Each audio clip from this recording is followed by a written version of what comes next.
Welcome to the fabulous, fierce and feisty women in history. Don't forget to subscribe and please be sure to give us likes, and yes, we do want your comments. It's all greatly appreciated and helps our channel to grow. Now on to today's video. Meet the fierce female warriors of the new Netflix series, Vikings, Valhalla. We all remember the heroic shield maiden Largetha, of the original History Channel series, Vikings, and how she epitomized the fierce nature of the Nordic women warriors of ancient Viking history.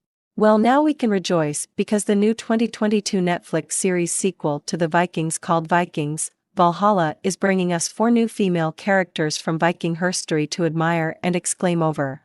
In this video I will introduce you to the new Viking female characters and give a brief overview of who they were in history, as far as we know. In later videos, I will dig deeper into the history of each of these women and do my best to tell you about the lives and adventures of these fabulous, fierce and feisty women in history. I'll start with the one who is considered one of the lead characters of the show.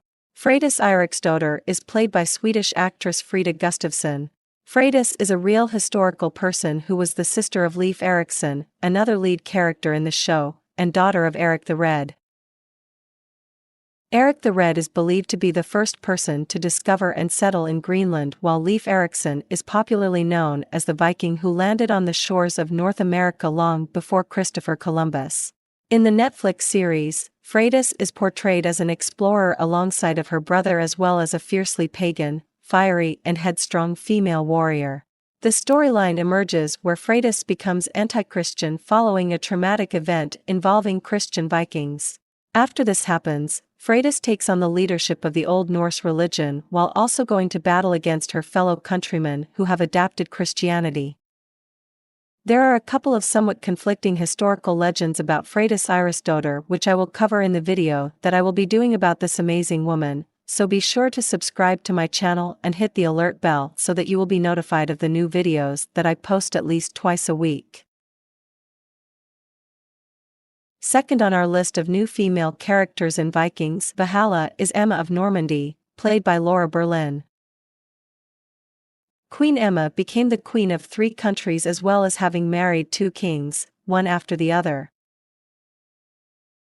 Emma was first married to English King Ethelred the Unready, the great-great-grandson of King Alfred the Great, who played a prominent role in Vikings.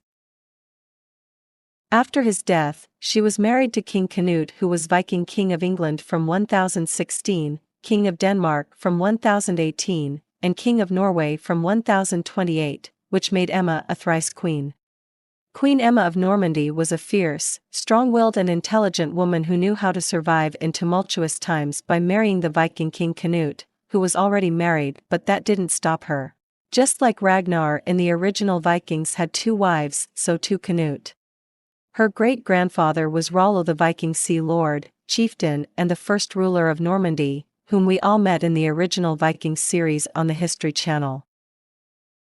Since she married to men in power, Emma of Normandy was savvy enough to use both her wealth and her marriage connections to influence politics in a way that was not the norm of women in her time. More on that later in a future video.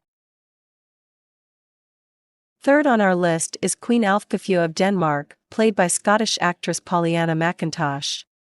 Queen Ælfgifu was the first wife of King Canute the Great. She remained married to him even as Emma of Normandy became his second wife. She was a shrewd and ambitious woman who had a hand in the political power struggles of Northern Europe. As she promotes the interests of her Mercian homeland and strives to assert herself in Canute's expanding power structure, Queen Ælfgifu formidably employs her charm and guile, just as all-powerful women did in that era. In the series, we will see her battle against Emma of Normandy. Both women have sons and want their son to be the new ruler of England after Canute dies. But that probably won't happen in Season 1. Last and fourth is the character by the name of Jarl Haakon, played by Swedish actress Caroline Henderson. In the show, Jarl Haakon is a great warrior, tolerant leader and pagan ruler of Kattegat, but she is in truth a fictional character. The character is said to be loosely inspired by the historical pagan ruler, Haakon Sigurdsson, the de facto ruler of Norway in the 10th century, who was, by the way, a man. And just as in the HBO original series, The Gilded Age, the writers of Vikings Valhalla are choosing to see beyond the lens of the stereotypical image of a period in history and incorporate a broader range of the people who lived, worked and loved in those times. According to trustworthy historical evidence, there was a small number of Vikings that had black or brown skin. They weren't all white or light-colored skin and had only blonde hair, as popular culture would have us believe. For centuries, dark-skinned people were either willingly or forcibly transported to Scandinavia as slaves. It only makes sense that some assimilated with the Vikings through farming, marriage, combat, and other cultural elements. When studying the history of the ancient Scandinavian people, I think it is right as well as important to learn about the various races of people found in Viking civilization, as well as to include more depictions of the women who shaped their society and culture. Let me know what you think about this issue, as well as any other thoughts that you might have in the comments below. It seems that we are gathering a fun, interactive community that likes to discuss and contribute to the knowledge, so let's keep that going.